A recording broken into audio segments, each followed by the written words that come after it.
Back to news. ఇప్పుడు news లో మరొక సూపర్ ఎక్స్క్లూజివ్ న్యూస్ చూస్తున్నాం. రాజకీయాల్లో ఎప్పుడు ఏ గాలి ఎటు వీస్తుందో ఎవరు ఊహించలేరు. నిన్నటి వరకు అధికార దర్పంతో చెలరేగిపోయిన వైసీపీ నేతలకు ఇప్పుడు పాత కేసులు కంటి మీద కునుకు లేకుండా చేస్తున్నాయి. ముఖ్యంగా గతంలో చంద్రబాబుపై జరిగిన రాళ్ల దాడి ఘటనలో నిందితులను విచారించేందుకు అత్యున్నత న్యాయస్థానం అనుమతి ఇవ్వడంతో వైసీపీ శిబిరంలో ఒక్కసారిగా కలకలం రేగింది. ఇక్కడే ఒక ఆసక్తికరమైన చర్చ కూడా నడుస్తోంది. గతంలో టీడీపీ నేతలు అరెస్టులు అయినప్పుడు ఆ పార్టీ న్యాయ విభాగం అండగా నిలబడి వారిని బయటకు తీసుకొచ్చేది. కానీ ఇప్పుడు వైసీపీ పరిస్థితి పూర్తిగా భిన్నంగా కనిపిస్తోంది. ఒక్కసారి జైలుకు వెళితే మళ్ళీ ఎప్పుడు బయటకు వస్తారో తెలియని అయోమయ పరిస్థితి నెలకొంది. దీనికి తోడు కొత్త కేసుల వంకతో పాత వ్యవహారాలు కూడా బయటకు తీస్తూ ఉండటంతో బాబు వదలరు అనే భయం వైసీపీ శ్రేణులను వెంటాడుతోంది. కష్టకాలంలో మేమున్నామని భరోసా ఇవ్వాల్సిన అధిష్టానం సైతం మౌనం వహిస్తూ ఉండటంతో క్షేత్రస్థాయిలో పోరాటాలు చేసేందుకు నాయకులు వెనుకడుగు వేస్తున్నారు. పటిష్టమైన న్యాయ విభాగం లేకపోవడం, నాయకత్వం నుంచి సరైన మద్దతు కరువు కావడంతో వైసీపీ శ్రేణుల్లో తీవ్రమైన నైరాశ్యం అలుముకుంది. మరి ఈ భయం నుంచి కార్యకర్తలను బయటకు తీసుకొచ్చి పార్టీని మళ్ళీ ఎలా గాడిలో పెడతారో చూడాలి. ఇప్పుడు ఈ సూపర్ ఎక్స్క్లూజివ్ న్యూస్ కి సంబంధించిన మరిన్ని అప్డేట్స్ అందించడానికి మా కరెస్పాండెంట్ వైజాగ్ నుండి నరసింహ సిద్ధంగా ఉన్నారు. నరసింహ, చెప్పండి. Thank you Jemimah. ఏదైతే రాజకీయాల్లోని గాలి ఎప్పుడు పరిస్థితులు భిన్నంగా ఎప్పుడు ఏ విధంగా వేస్తాయని ప్రజలు మనమైతే చెప్పలేము.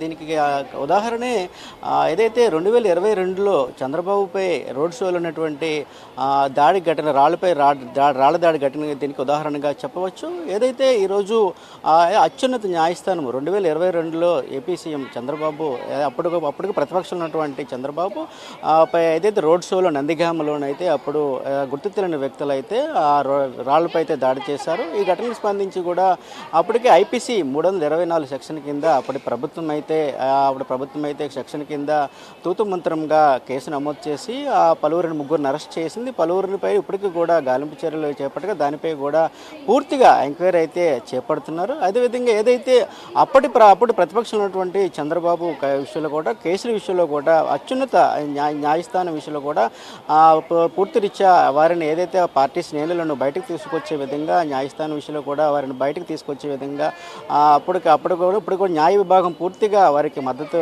ప్రకటించే విధంగా కార్యకర్తలను కూడా బయటకు తీసుకొచ్చేది. కానీ నేటి పరిస్థితి అయితే వైసీపీ శ్రేణులలో అయితే పాత కేసుల విషయంలో ఏదైతే బాబు వదలరు అనే విషయంలో కూడా వైసీపీ శ్రేణుల శిబిరంలో కూడా పూర్తిగా ఏదైతే దీనికి ప్రత్యామ్నాయంగా వైసీపీ శ్రేణుల్లో అయితే గుండెల్లో అయితే గుబులు ఆందోళన అయితే మొదలైందని వైసీపీ శిబిరంలో మొదలైందని చెప్పవచ్చు. అదేవిధంగా ఒక విధంగా ఏదైతే 2022లో జరిగినటువంటి ఘటన రీత్యా కూడా అత్యున్నత న్యాయస్థానం దీన్ని పరిష్కరించే విధంగా ఏదైతే కేసును మళ్ళీ కూడా రీఓపెన్ చేసే విధంగా న్యాయస్థానం అనుమతి ఇవ్వడంతో కూడా ఒకవైపు పూర్తిగా ఏదైతే ఒక వైసీపీ శ్రేణుల్లోని పూర్తి స్థాయిలోనైతే పూర్తి శ్రేణుల్లో కూడా భయాందోళనలు అయితే నెలకొన్నాయని చెప్పొచ్చు. అయితే ఇప్పుడున్న పరిస్థితుల్లో అనుగుణంగా అయితే ఒకవైపు వైసీపీ శ్రేణులు పాత కేసుల విషయంలో కూడా కొత్త కేసుల విషయంలో కూడా ఇప్పుడు జైలుకు వెళ్తే ఎప్పుడు బయటకు వస్తారా లేదా అనే విషయంలో కూడా అటు చూసుకుంటే వైసీపీ శ్రేణుల్లో కూడా భయాందోళనలు కూడా నెలకొన్నప్పుడు చెప్పవచ్చు. అదేవిధంగా ఏదైతే ఈ కేసు విషయంలో ఏదైతే అప్పటి ఉన్న ప్రతిపక్ష నేతగా ఉన్నటువంటి సీఎం చంద్రబాబు నేటి ఇప్పుడు ఉన్నటువంటి కూటమి ప్రభుత్వం ఉన్నటువంటి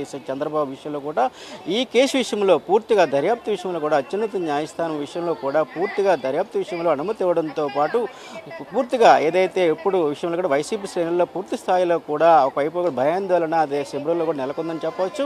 అదేవిధంగా ఇప్పుడు విషయంలో కూడా వైసీపీ శ్రేణులు ఒకవేళ జైలుకు వెళ్తే వారు ఎప్పుడు వస్తారు, అదేవిధంగా న్యాయ విభాగం ఏదైతే వైసీపీ శ్రేణుల్లో ఉన్నటువంటి న్యాయ విభాగం పూర్తిగా కూడా వారిని తీసుకొచ్చే ప్రక్రియలో కూడా అసమ్మతి వ్యవహరిస్తుందని కూడా ఒకవైపు అయితే వైసీపీ శ్రేణుల్లో కూడా వ్యవహార శైలిలో కూడా వైసీపీ శ్రేణుల్లో కూడా అసమ్మతి వ్యవహరిస్తుందని చెప్పవచ్చు. ఏదేమైనా కూడా ఈ కేసు విషయంలో ఏదైతే 2022లో జరిగిన సీఎం చంద్రబాబు రాళ్ల దాడి ఘటనల విషయంలో కూడా వైసీపీ శ్రేణులు ఏ విధంగా వ్యవహరిస్తారనేది అయితే మనం ముందుగా ఏ విధంగా చెప్పవచ్చు.